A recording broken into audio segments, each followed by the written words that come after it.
Okay, give us. Hi, Michelle. I'm Joanne. Hi. Nice to meet you. You too. Tell me why you're here today. Well, I'm here to try to get my wife, my husband, and my daughter to come to counseling. They're they're not speaking to each other.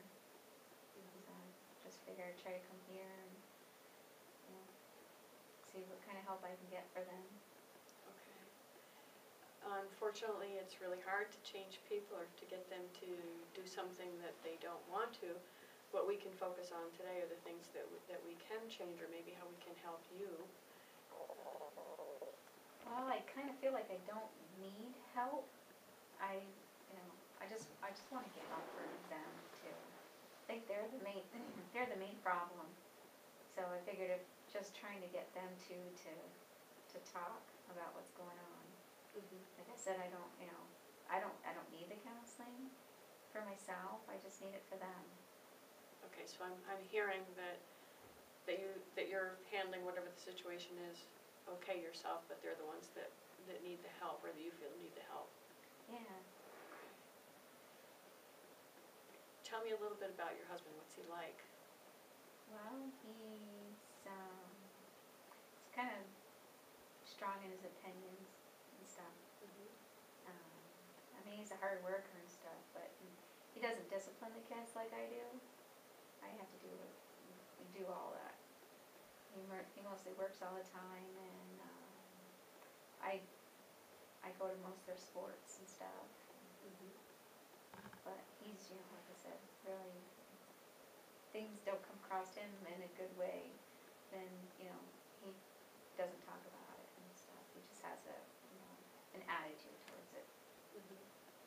So he's hardworking, but he leaves the discipline and the rule-making for the family up to you? Yeah. And what about your daughter? Tell me about her.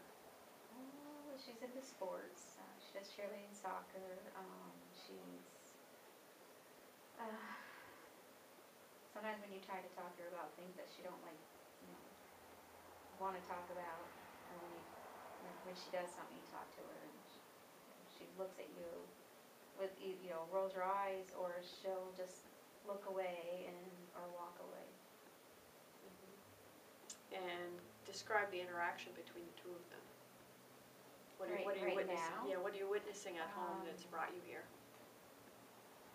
They're not talking to each other, or if she does try to talk to him, it's about something else, like a TV or something. But then he won't want anything to do with her at all, even when she tries to a little bit of a conversation. But she doesn't talk about the situation that's happening now. It's about other things. Mm-hmm. So that's what it's like right now. I feel like I'm in between, in the middle of them both. So you're feeling torn because they don't get along, and you're feeling like you have to referee? Yeah. I just want to, I still got to parent her. So just try to go on doing that. Mm-hmm. And then try to be the wife, and so I'm stuck in the middle. Mm-hmm.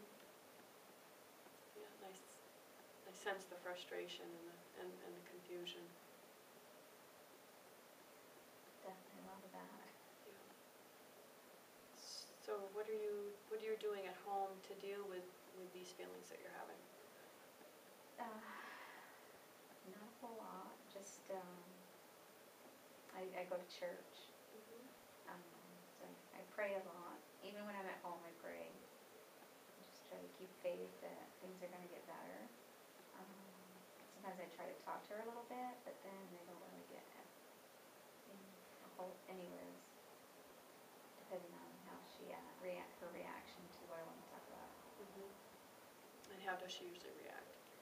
Rolls her eyes or looks away, won't look at me at all, or sometimes she will walk away.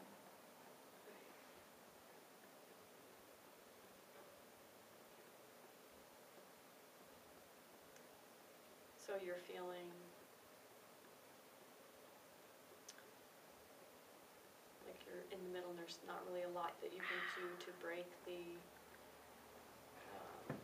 to open up the communication between your husband and your daughter. Yeah.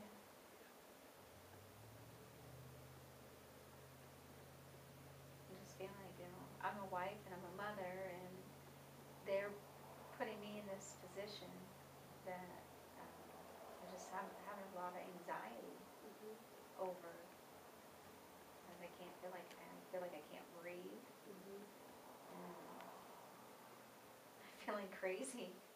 So you're anxious and maybe even a little confused and perhaps feeling that your husband should be supporting you more in this? Yeah, and he's not supporting me. That's the hard part. And I need his support because I feel like I have to deal with this situation by myself now.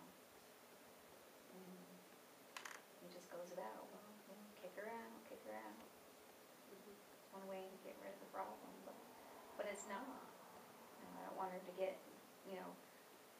if he did kick her out, she'd move over there with him, and then things would probably just get worse. And she'll be into drugs and whatever else he's doing. You're a good mom, and you don't want to see her get into any harm, and you want her to have a safe life and a good life. Yeah. You know. Tell me a little bit more about this boyfriend.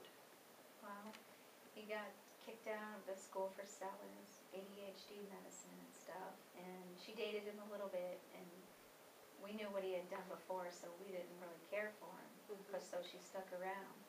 But then they broke up, and then every time she'd get a new boyfriend, he'd harass him.